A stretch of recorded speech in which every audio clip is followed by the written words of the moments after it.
ഒരു വീട് വെക്കണമെന്ന് പറഞ്ഞ് ഒരു ക്ലയൻറ്റ് നമ്മളെ സമീപിക്കുമ്പോൾ നമുക്ക് ആ പ്രൊജക്റ്റിനോടുള്ള നമ്മുടെ അപ്രോച്ച് എങ്ങനെയായിരിക്കും? നമുക്കിപ്പോൾ ഒരു ക്ലയൻറ്റ് നമ്മുടെ അടുത്ത് അവരുടെ നീഡ്സും വേണ്ടുമായിട്ടായിരിക്കും വന്നത്. നമുക്ക് എന്തൊക്കെ ഒരു വീട് വെക്കണം, ഇന്ന കാര്യങ്ങളുണ്ട്. സോ അങ്ങനെയായിരിക്കും അവർ നമ്മളെ ഇൻട്രൊഡ്യൂസ് ചെയ്യുക. ഓക്കെ, നമ്മൾ ഫസ്റ്റ് മനസ്സിലാക്കേണ്ട കാര്യങ്ങൾ, നമ്മൾ പണിയാൻ പോകുന്ന വീട് എവിടെയാണ്, ആ ഒരു പ്ലോട്ടിൻ്റെ ലിമിറ്റേഷൻസും ആ ഒരു പ്ലോട്ടിൻ്റെ അഡ്വാൻറ്റേജസ്. ഓക്കെ, ആ പ്ലോട്ടിൻ്റെ ലൊക്കേഷൻ, അതിൻ്റെ ടെറൈൻ, പിന്നെ രണ്ടാമത്തെ കാര്യം ഈ ക്ലയൻറ്റിന് വേണ്ട റിക്വയർമെൻറ്റ്സ് അവിടെ നമുക്ക് ഫുൾഫിൽ ചെയ്യാൻ പറ്റുമോ ഇല്ലയോ. സോ അത് ഏത് രീതിയിൽ നമുക്ക് ഫുൾഫിൽ, ഇന്നത്തെ കാലത്ത് പല ഓപ്ഷൻസും ഉണ്ട്, നമുക്ക് ഏത് എക്സ്ട്രീം വരെ പോവാം അവരുടെ റിക്വയർമെൻറ്റ്സ് ഫുൾഫിൽ ചെയ്യാനായിട്ട്.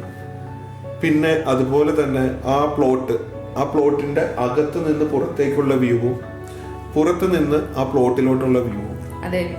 ഭയങ്കര ഇമ്പോർട്ടൻ്റ് ഉള്ള കാര്യമാണല്ലോ. യെസ്. പിന്നെ അതുപോലെ തന്നെ നെക്സ്റ്റ് സ്റ്റെപ്പ് എന്ന് പറഞ്ഞു കഴിഞ്ഞാൽ അതിൻ്റെ നൈബറിങ്, അതായത് ആ പ്ലോട്ടിൻ്റെ നൈബറിങ് പ്ലോട്ട്സിലോട്ടുള്ള ബിൽഡിങ്ങിൻ്റെ പൊസിഷൻ, അതിൻ്റെ ഡിസൈൻ പാറ്റേൺസ്, അത് നമ്മുടെ പ്ലോട്ടിൽ അത് എങ്ങനെ ബാധിക്കുന്നു.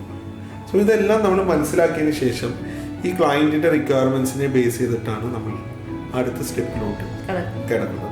ആദ്യം തന്നെ നമ്മൾ ഡിസൈൻ ചെയ്യാൻ ഉദ്ദേശിക്കുന്ന പ്ലോട്ടിനെ പറ്റി ഒരു പൂർണ്ണ ധാരണ നമുക്ക് വേണം. അപ്പോൾ അതിനുശേഷം വേണം നമ്മൾ ക്ലയൻറ്റിൻ്റെ റിക്വയർമെൻറ്റ് അവിടെ ഇൻകോർപ്പറേറ്റ് ചെയ്യാനും അതിന് ഉള്ള ചലഞ്ചസ് എന്തൊക്കെയാണെന്നുള്ളത് ഓവർകം ചെയ്യാനുള്ള സൊല്യൂഷൻസും നമ്മൾ പ്രൊവൈഡ് ചെയ്യാനായിട്ട്. ഒരു പ്രോജക്റ്റ് ഹാൻഡിൽ ചെയ്യുമ്പോൾ അതിൻ്റെ ഇൻറ്റീരിയർ ഡിസൈൻ നമ്മൾ എങ്ങനെ പ്രൊവൈഡ് ചെയ്യുന്നത്? ആദ്യം തന്നെ പ്രൊവൈഡ് ചെയ്യുമോ അതോ സ്ട്രക്ചറൽ വർക്കിനൊക്കെ ശേഷമായിരിക്കും നമ്മളത് പ്രൊവൈഡ് ചെയ്യുന്നത്? ഇതായിരിക്കും കുറച്ചുകൂടെ ബെറ്റർ. നോർമലി നമ്മൾ പല ക്ലയൻസും അപ്രോച്ച് ചെയ്യാറുണ്ട്, നമ്മുടെ വീടിൻ്റെ കൺസ്ട്രക്ഷൻ എല്ലാം കഴിഞ്ഞു, ഇനി നമുക്ക് ഇൻറ്റീരിയർ ഡിസൈനായിട്ട് മുന്നോട്ട് പോയാലോ. ആക്ച്വലി അതൊരു തെറ്റായിട്ടുള്ളൊരു അപ്രോച്ചാണ്. നമ്മൾ ഇൻറ്റീരിയറിന് അത്രയല്ല ഇമ്പോർട്ടൻസ് കൊടുക്കേണ്ടത്. ഇൻറ്റീരിയർ ഡിസൈൻ എന്ന് പറഞ്ഞു കഴിഞ്ഞാൽ ആക്ച്വലി നമ്മൾ ഈ പറഞ്ഞ പോലെ ഫോൾ സീലിങ്ങും ഒരുപാട് എലമെൻറ്റ്സും അത് മാത്രമല്ല ഇൻറ്റീരിയർ ഡിസൈൻ. ഇൻറ്റീരിയർ ഡിസൈൻ എന്ന് പറഞ്ഞു കഴിഞ്ഞാൽ നമ്മൾ പുറത്ത് കൊടുക്കുന്ന ആർക്കിടെക്ചറൽ ഫീച്ചേഴ്സോ അല്ലെങ്കിൽ ആർക്കിടെക്ചറൽ എലമെൻറ്റ്സ് പോലെ തന്നെ അത്രയും ഇമ്പോർട്ടൻ്റ് ആണ് ഉള്ളിൽ കൊടുക്കേണ്ട ഡിസൈനിങ്.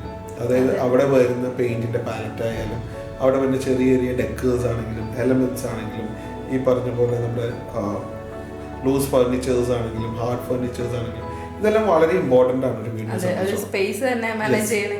കാരണം ഇതിൻ്റെ എല്ലാം ഡിസൈനിനെ ബേസ് ചെയ്തിട്ടാണ് അവിടേക്കുള്ള ലൈറ്റിങ്ങും നമ്മൾ ഡിസൈൻ ചെയ്യുന്നത്, അതിൻ്റെ പ്രൊവിഷൻസ്, ഈ സ്വിച്ച് ബോർഡ്സിൻ്റെ പൊസിഷൻസ്, ഇതെല്ലാം ചെയ്യുന്നത് ഈ ഒരു ഇൻറ്റീരിയർ ഡിസൈനിനെ ബേസ് ചെയ്തിട്ട് തന്നെ. അതുകൊണ്ട് തന്നെയാണ് നമ്മളൊരു വീഡിയോ ഡിസൈൻ ചെയ്യുമ്പോൾ നമ്മളൊരു ലേറ്റസ്റ്റ് സ്റ്റേജിലോട്ട് ഡിസൈനിങ്ങിന് ഇൻറ്റീരിയർ ഡിസൈനിനെ കീപ്പ് ചെയ്യുന്നത്.